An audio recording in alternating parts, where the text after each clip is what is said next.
The Dorbar Shnong of Nongpoh held a meeting today with the officer in charge M.R. Marak of the Nongpoh police station to address issues related to drug abuse, theft and other local concerns. Speaking to the media, Rangba Shnong of Nongpoh, Sylvester Minsong, highlighted discussions on enhancing night patrolling and addressing concerns about unused vehicles parked in service lanes.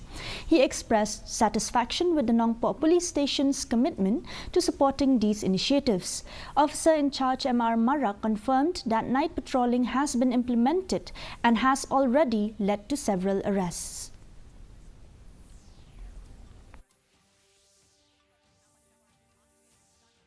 Regarding this, we have taken some steps, like we have started our foot patrollings at night, whole night. There will be a party who will be patrolling the whole Nongpoh town, till the DC office, all these areas. And we have night mobile patrolling on the highway as well as on the town areas.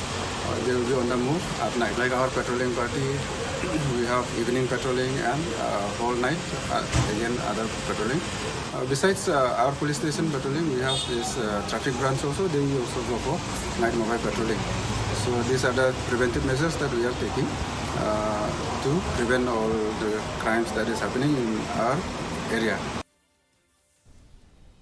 The Akhil Bharatiya Vidyarthi Parishad (ABVP)